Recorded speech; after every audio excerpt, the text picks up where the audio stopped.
So I really struggled with the mitten cuffs when I first started making these baby gowns because they're just so tiny.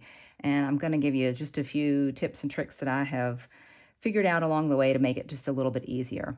The first thing is once you've got your mitten cuff inside the gown, you want to make sure everything is even. Sometimes when you're sewing the cuff together, it gets a little jagged on the edges because the serger pulls one piece of fabric through quicker than the other. So I lay a ruler down and I just cut that off so it's very clean and even on the edge. Then I tuck it down in my gown in the sleeve. Now, before I get ready to serge, I want to make sure that the cuff is all the way in the sleeve.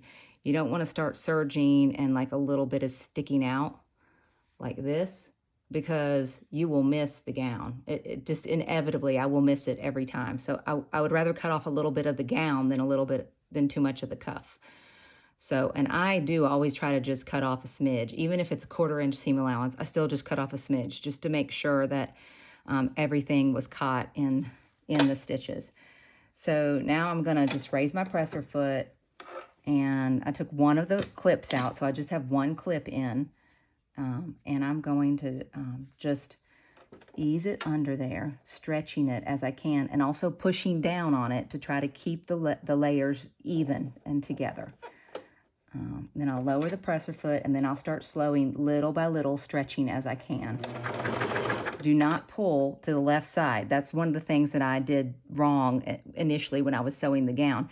I was inevitably, just not thinking about it, my hands were pulling off to the left side as I was trying to feed the arm through, the circle of it through, and it would leave a gash or something, or I would have loose stitches every time. So you want to work really hard not to pull to the left at all, but to keep that clip out of the way.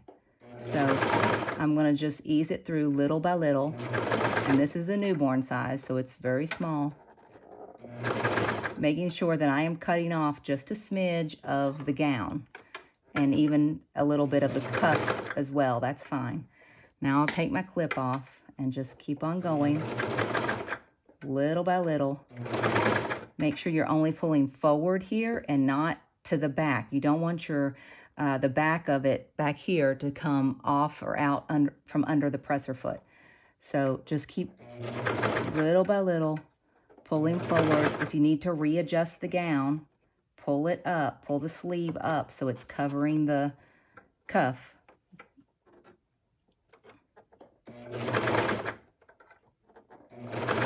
I sew very slowly on these. If I get in a hurry, I mess it up every time. Maybe one day I'll be a speed sewer, like I know some of you are. But I just take my time so I don't have to get the seam ripper out so much.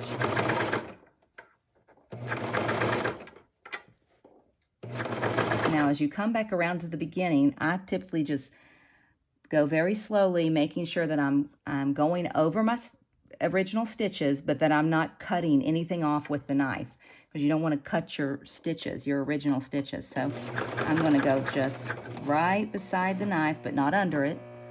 And then I'm just going to go straight out the back.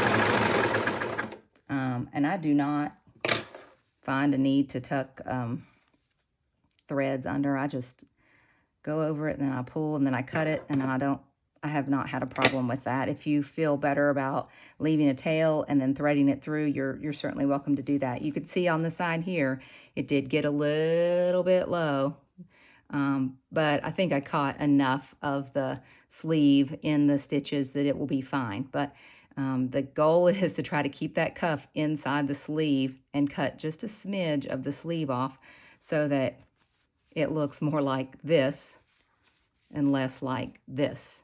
As you can see, it's always still a challenge to me, but I think that turned out pretty good. Hopefully that was helpful to you.